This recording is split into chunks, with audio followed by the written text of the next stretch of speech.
in the Backrooms. As I'm sure you're aware by now, by some of my videos that I've made, I'm a big fan of liminal spaces and the Backrooms themselves. And even though they can be scary, I find them strangely peaceful. And I think here can be peaceful for both you and me. And I'm here to make sure you stay safe and comfortable. Tonight we'll read about some of the first levels of the Backrooms, starting with Level 0. Survival Class 1. Safe, secure, and minimal entity count. Level 0 is the first level of the Backrooms, and the first level many encounter. Level 0 is a non-linear space, resembling the Backrooms of a retail outlet. Similar to the previous form, all levels in Level 0 appear uniform and share superficial features such as a yellowish wallpaper, a damp carpet, and inconsistently placed fluorescent lighting. However, no two rooms within the level are identical. The installed lighting flickers inconsistently and hums at a constant frequency. The buzzing is notably louder and a bit more obtrusive than ordinary fluorescent humming. An examination of the fixtures to determine the source has been inconclusive.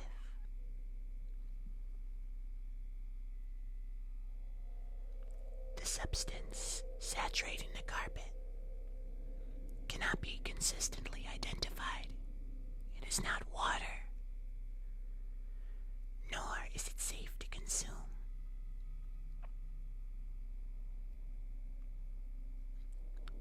Linear spaces in Level 0 are altered drastically. It is possible to walk in a straight line and return to the starting point. And retracing your steps will result in a different set of rooms appearing than the ones already passed through. Due to this, and the visual similarity between rooms, consistent navigation is extremely difficult. Devices such as compasses and GPS locators fail to function within the level, and radio communications are distorted and unreliable. Level 0 is entirely still and is completely devoid of life. Despite the fact that it is the primary entrance to the Backrooms, contact with other wanderers within the level have never been reported. Presumably, a great number of people have died before exiting, but not us. See, we're together. The most likely cause of death being dehydration, starvation, and psychological trauma due to sensory deprivation and isolation. However, no corpses have been reported from these hypothetical deaths. Attempting to enter Level 0 in a group will result in the separation of the group until the level is exited. Rooms with red wallpaper and dim lighting appear very rarely. These should not be approached or entered. Hallucinations are common in level 0. The most common being humming from the lighting increasing to a deafening volume, then abruptly silencing. The appearance of doors. The appearance of stairs. Acute deja vu. Human-like speech resembling an unknown language. Movement in peripheral vision resembling insects crawling underneath the wallpaper, which disappears once the wall is observed directly. Insect-like chittering.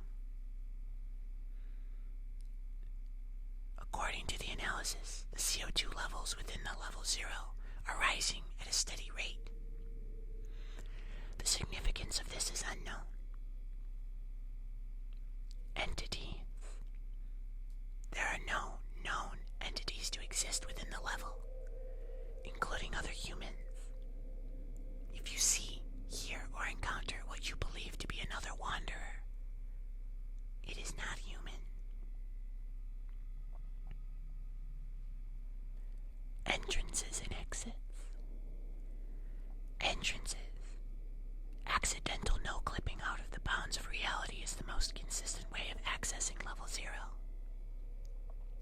And by extension, the Backrooms. See the basics of the Backrooms guide for more information. Anyway, the fortresses of level 283 rarely contain wooden doors that smell of mold. Entering these doors will lead to level 0. Exits. Exiting level 0 is the only possible by no clipping, which will always result in the entrance to level 1. As newcomers to leave level 0 are often unfamiliar with the mechanics of the Backrooms, it is necessary to keep your bearings and adapt quickly to the environment in order to exit. Entrance to the Manila room is very rare, but possible by walking an almighty distance in any direction. Unlike level 0, wanderers can meet freely in the Manila room, but the room is a dead end. Rather, it functions as a room for wanderers who survive the trek.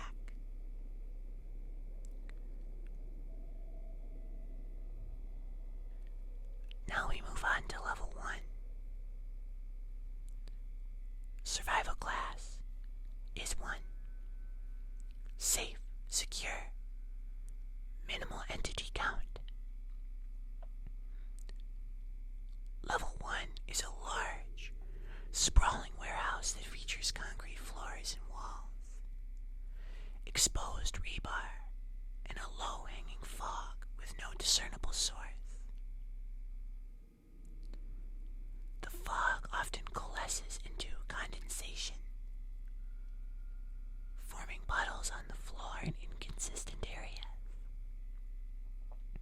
Unlike level 0, this level possesses a consistent supply of water and electricity, which allows indefinite habitation by wanderers, providing that the appropriate precautions are taken. It is also far more expansive, possesses staircases, elevators, isolated rooms and hallways. Crates of supplies appear and disappear randomly within the level, often containing a mixture of vital items like food, almond water, batteries, tarps, weaponry, clothing, medical supplies, and nonsensical objects as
unexpectedly.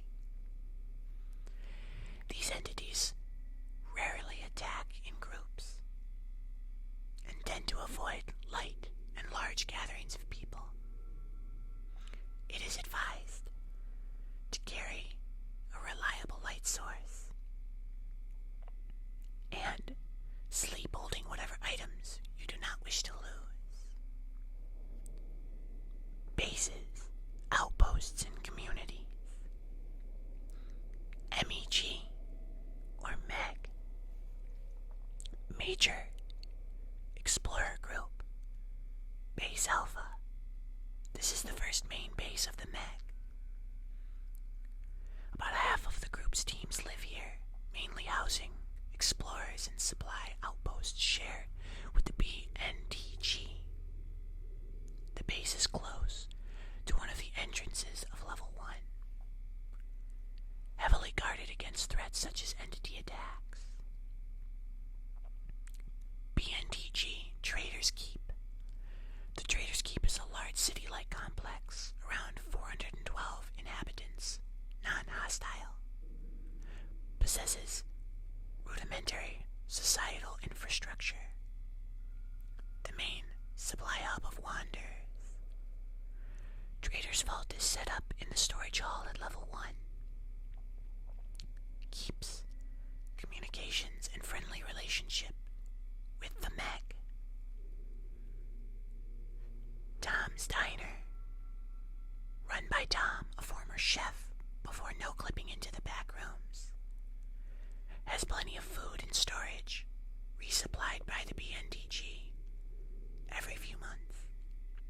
Tom is a amiable and optimistic person, and his diner serves as a small social hub. Entrances and exits. Entrances. Get here from Level 0 by no-clipping. This level has many entrances. Opening ordinary doors in many levels has a good chance of leading to Level 1. Additionally, climbing one of the trees in Level 11.1 and the end of the 5th event, Level 92, and completing the King's Trial in Level 94 are reliable ways of returning to Level 1. Exits. You can leave Level 1 by simply continuing to explore the Backrooms. Wandering down extended hallways often leads to Level 2. Finding holes in the wall will lead to Level 19, where the ceiling has paintings on it. No clipping. Through and you will be at a party. Now on to Level 2. Survival difficulty, Class 3. Unsafe, unsecure, low entity count. Level 2, once regarded as being one of the main levels of the Backrooms, is an infinite array of complex yet Euclidean maintenance tunnels that range in size and once had a variety of uses. Level 2's physical layout, whilst complicated, has certain commonalities in its design which allows it to be mapped and understood. The tunnels themselves, despite following no strict flow on how they are obstructed, all contort at strictly 45-degree angles. The rough length of hallways is always measured to approximate multiples of 5 when you're measuring in the metric system. The various tunnels are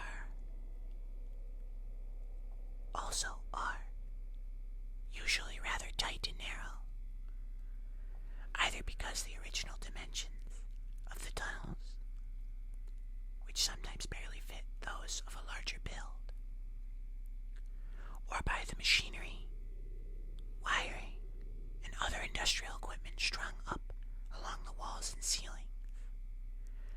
The walls are built of withered, dirtied concrete, or even bricks in certain areas, the latter of which usually in muddy brown or black hues. The textures of all wall surfaces are somewhat chalky,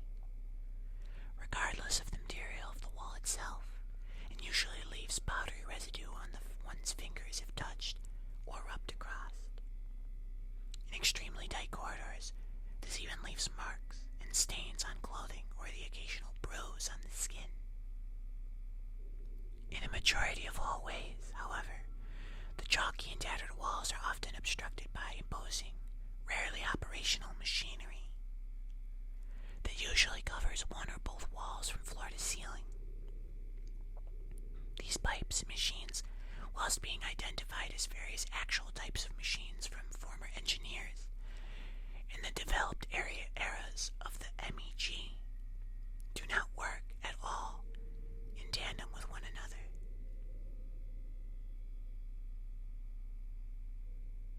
Instead, each of these industrial appliances are placed in an arbitrary locations across level 2 and do little more than connect to one another with piping and working electricity. In the modern era, these machines usually create little more than quiet internal whirring noises, as if the machinery is faulty. Additionally, each machine is usually connected by long, thick pipes that transfer fluids, electricity, gases, or even solid objects on sparse occasions. Whilst piping and odd machinery are an ever-abundant sight, similarly industrial handheld equipment scatter the various halls. Flatbed trolleys are on such common appearance, which usually possess items such as miscellaneous machine parts, oil drums, and metal, cardboard, wooden boxes, and oftentimes chock full of livable materials. In addition, scraps of paper, old tools, and shattered glass from old light bulbs also cover little floor in random areas, usually without rhyme or reason. Level 2 is lit predominantly by buzzing fluorescent lights, similar to that found on various levels between 0 and 4. These lights, whilst sparser than the likes of level 0, still coat a predominant portion of the level in industrial white or orange hues. The wiring of these lights is more often than not exposed, which has led to various groups harvesting the level's copper and occasionally even the fixtures themselves. In addition, the lighting in level 2 is not evenly distributed, often leaving some areas in darkness. Due to the exposed nature of the wiring, and due to the fact that the area of level 2 seemed to be wired in series circuits instead of parallel ones, it is extremely easy for wiring inside lighting to be disrupted. This can happen for a myriad of reasons, ranging from accidental, purposeful, and even entity interference. Regardless of intent, however, if one light of wiring is damaged for any of these reasons, all lights within a set space will immediately deactivate, plunging the local area of level 2 into darkness. The affected areas after the destruction of a set of lights is virtually arbitrary, as there are no easily identifiable signifiers to determine what sections of level 2 are wired up to which areas of the circuitry. And testing to figure out such things would be a fruitless affair. However, from what a few times this has intentionally been done, anywhere between a rough 3x3 to 6x6 grid of lights will deactivate. Whilst narrow corridors, thick machinery, and various industrial props take up a majority of level 2's landscape, the walls are not coated with wires and pipes, instead contain doors, ranging in various colors, materials, sizes, and types. The default designs from these doors are usually of a steel construction that swivels inwards to whatever lays on the other side of the room, as well as usually being painted in various shades of white, gray, and cream. More often than not, these doors also contain various amounts of additional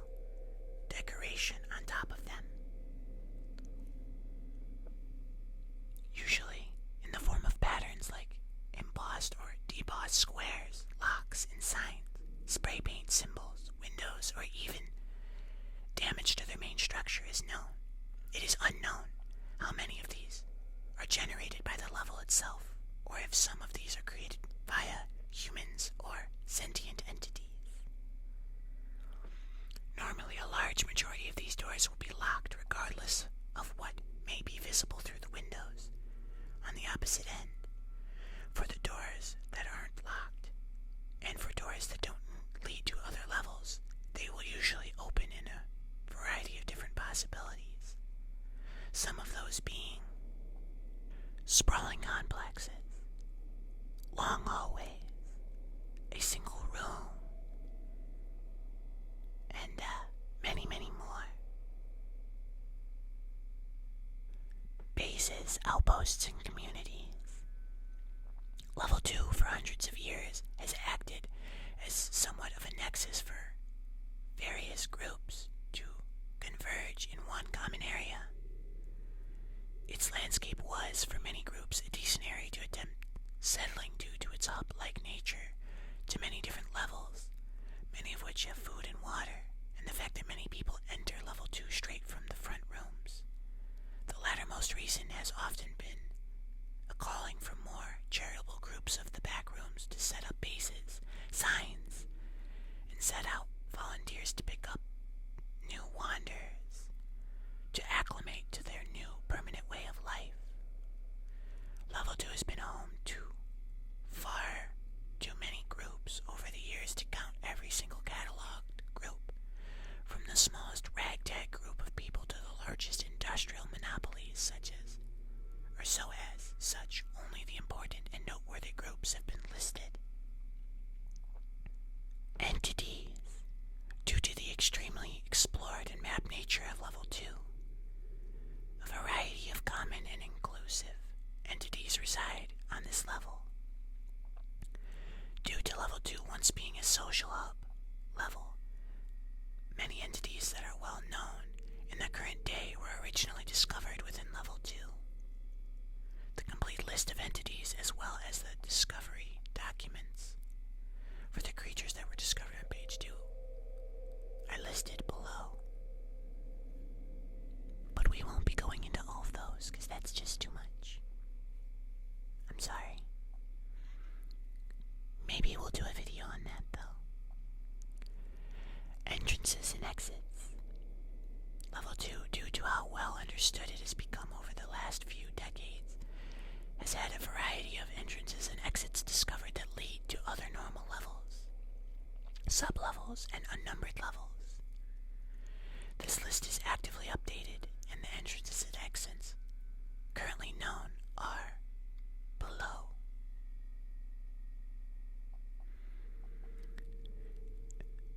Entrances. Infamously, level 2 is most easily accessible through level 1, via traversing down any corridors that appear to go on for longer than most corridors do in the level. Many individuals also no-clip into level 2 directly from the front rooms, which is supported by groups such as the Survivors and allows them to continue their main ethos and work after the blackout. These exits, whilst not necessarily common, level 1, are often enough that they are one of the main ways individuals access level 2, especially for those fresh inside the Backrooms from level 0. However, there are a large array of entrances to level 2. Exits. The most well-known, easiest to find, and most commonly used exits from level 2 come from the form of exits to level 1 and level 3, and oftentimes even level 4. All of which take the form of unlocked doors. These exits, especially in recent years, are especially easy to spot as wanderers of years past often leave signs or engravings in the walls of anomalous doors that lead to the above levels. Whilst not accounting for all level 2's exits, a vast majority of ways to leave level 2 come from various anomalous doors that can be spotted semi-frequently. For the sake of categorization, the exit selection has been split into many, many parts that we will also not go over. But that's it, my friends. That's the first 3. I hope you enjoyed this video. Please leave a like if you did, and maybe I'll see you again in the background.